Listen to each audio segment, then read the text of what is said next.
Dragon एक ऐसी बला का नाम है जिसे न खुशहाली पसंद है और न दोस्ती, न उसे सुलह पसंद है और न ही शांति। जी हाँ, जिनपिंग के रेड आर्मी को सिर्फ और सिर्फ एक चीज पसंद है और वो है पड़ोसियों के पीठ में छुरा घोंपकर उनकी सीमाओं का अतिक्रमण करना। जिनपिंग की लाल सेना पहले कई दफा ऐसा कर चुकी है और एक बार फिर वह ऐसी ही एक साजिश रचने की फिराक में है।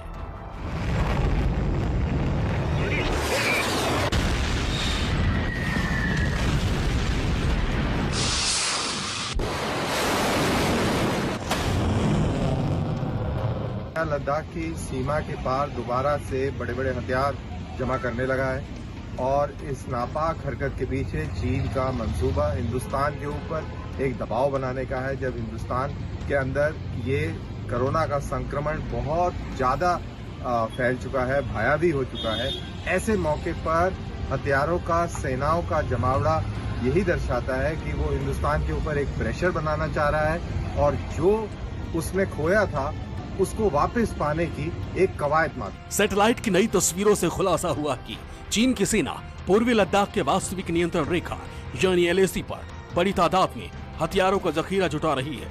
माना ये भी जा रहा है कि ये हथियार बेहद भारी और विध्वंसक हो सकते हैं, जिन्हें आपसी समझौते के मुताबिक LAC पर तैनात करने की अनुमति है ही नहीं।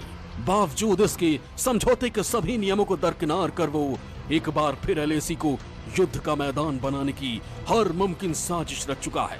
तो अभी चीन ये जो मजबूती कर रहा है, चीन के इरादे क्या हो सकते हैं?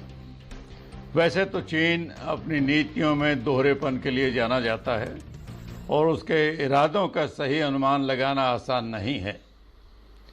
अभी भी वो एक तरफ भारत से डी-एस्केलेशन की बातचीत में लगा हुआ है और दूसरी तरफ से अपनी पोजीशन मजबूत करता जा रहा है। चीनी सरकार के मुखपत्र ग्लोबल टाइम्स का हवाला देते हुए एशिया टाइम्स ने बताया कि चीनी पीपुल्स लिबरेशन आर्मी यानी PLA ने भारत के साथ जुड़ने वाले पूर्वी लद्दाख की सीमा पर ऑटोमेटिक रैपिड फायर मोर्टार की तैनाती की घोषणा की है।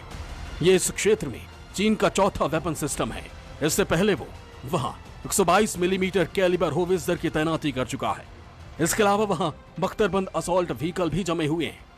चीन वहां लंबी दूरी के कई रॉकेट लॉन्चर सिस्टम की तैनाती पहले ही कर चुका है। फेज 1 डिसएंगेजमेंट के बाद में कोई खास बदलाव नहीं है। मीडिया इनपुट्स और इंटेलिजेंस रिपोर्ट्स के मुताबिक चीन की चुनौतियां, थ्रेट और चैलेंजेस अभी भी बना हुआ है।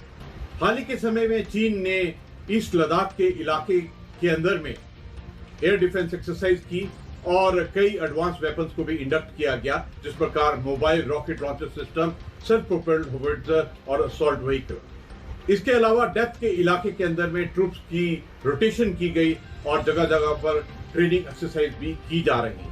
माना जा रहा है कि चीन एक बार फिर नए सिरे से जंग की तैयारी करने में जुटा है। इसलिए वो समझौते के नियमों को तोड़ते हुए सीमा पर चोरी छिपे भारी और विध्वंसक हथियारों को जमा कर रहा है। पिछले दिनों एक ग्लोबल रिपोर्ट में इस साजिश का भी खुलासा हो चुका है कि जिनपिंग की सेना LAC पर बंकर बनाने में जुटी है।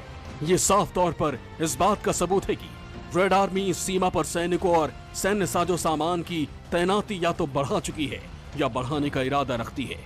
इसके बाद आई इस खबर से अब ये साफ हो चुका है कि ड्रैगन की हिमाकत दिन ब दिन बढ़ती जा रही है और कोरोना काल में वो हमारी चुप्पी को हमारी कमजोरी समझने की भूल कर बैठा है।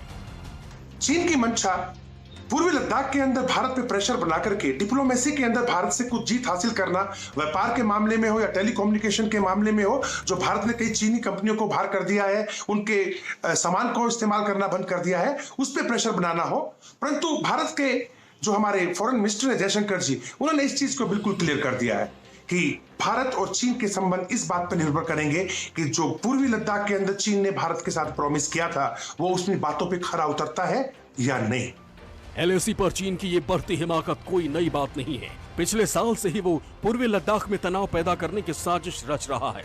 हालांकि हिंदुस्तान की सेना हर बार उसे मुंहतोड़ जवाब देती रही है और हर बार ही उसे मुंह की खानी पड़ी है।